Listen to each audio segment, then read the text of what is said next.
Let's go right here. Yeah, you. I'm sorry, I don't know your name. Nancy. Oh, no, I don't have a name. Nancy. I'm going back to the rooster because before she made the comment, if you take his beak and then there's yellow, yellow, and take it down and across to the peace symbol, but then keep going and keep going on the other side of the village, it's like he's warning them, watch out. Okay.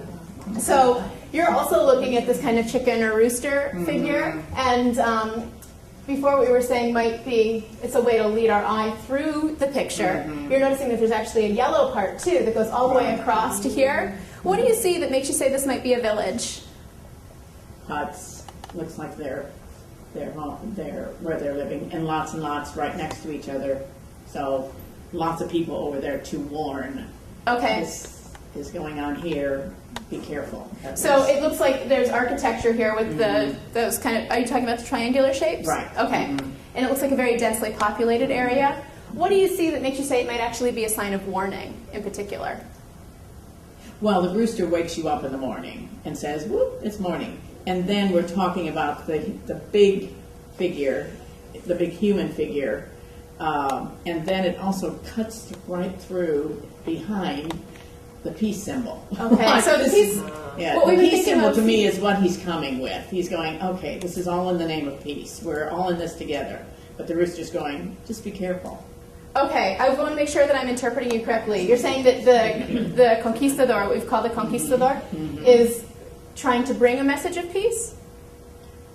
That's what I'm saying. It's a possibility. It's a possibility. He is huge. He is looming. He's the most prominent figure in the picture. Okay. And you're saying that this rooster kind of, what's a rooster's job? It's to wake you up. It makes these loud calls. And it actually cuts right behind this peace symbol. Are you saying it almost like undermines it? Goes right across here to this densely populated area. So you're thinking it could be a warning. right. Okay. Marlene, what more can we find? I was just thinking back to what Stephanie said a while ago about the fruit. And yesterday in one of our discussions, we were talking about fruit and women. And so I'm thinking, on this island, there's fruit, and this guy is the provider of the food. And the other island has nothing. So maybe the Herald is not something negative, but this is a good place, and maybe that could be a good place if you would go there. Okay, so you're kind of looking at the contrast between these two, I guess, land masses, is what we're saying. But this one, in the very beginning, we were talking about how plentiful this is. There's so much fruit, vegetables, and then over here, you're saying there's just not quite as much. So maybe this, rather than a warning, is more a call of hope. Yeah. Okay, want to make sure I'm interpreting you correctly. Great. Yeah, go ahead.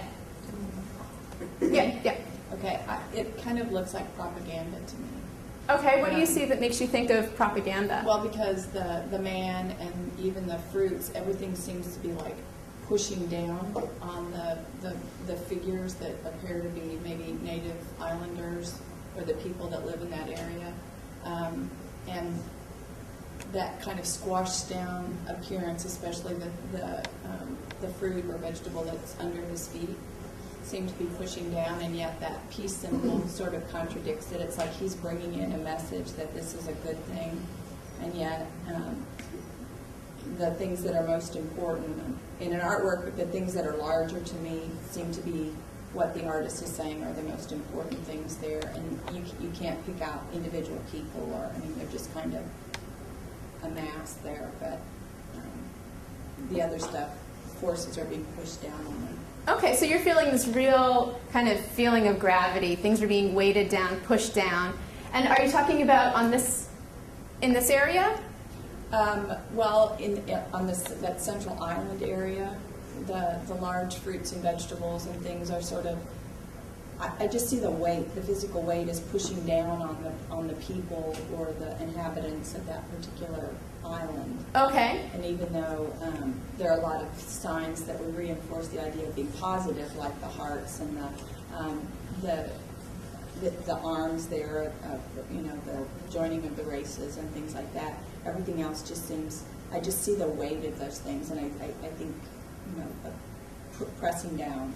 So you're feeling a real kind of contrast of messages here, that these are positive symbols, this idea of the plenty, being able, the food could feed many, but you're saying we see many down here, but instead of helping them, it could be that all of these things are pushing down on them. And you're saying that because the food is so large in comparison with everything else, it's hard to make out everything down here, if it's a village or whatever it is. Okay? Yoon, what more can we find?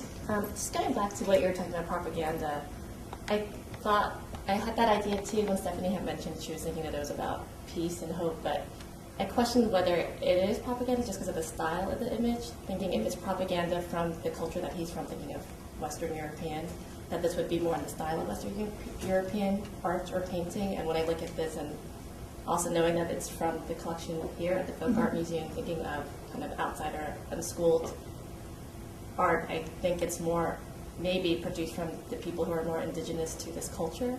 Okay. And so I questioned that part, and then I was just thinking back to a story I had learned about. He was a general in Chile, Bernardo O'Higgins. Okay. That he was, huh? Coincidentally. Coincidentally. But that he was this Irish military figure who actually led a revolution for the people, and so that there's this kind of heroic. And he has this heroic stance in Chile, but he's this, He's an white outsider man. to the culture? Yeah, and Okay. he didn't come as a conquistador, but was actually led this revolution against the power that be. Okay, so So- you're questioning the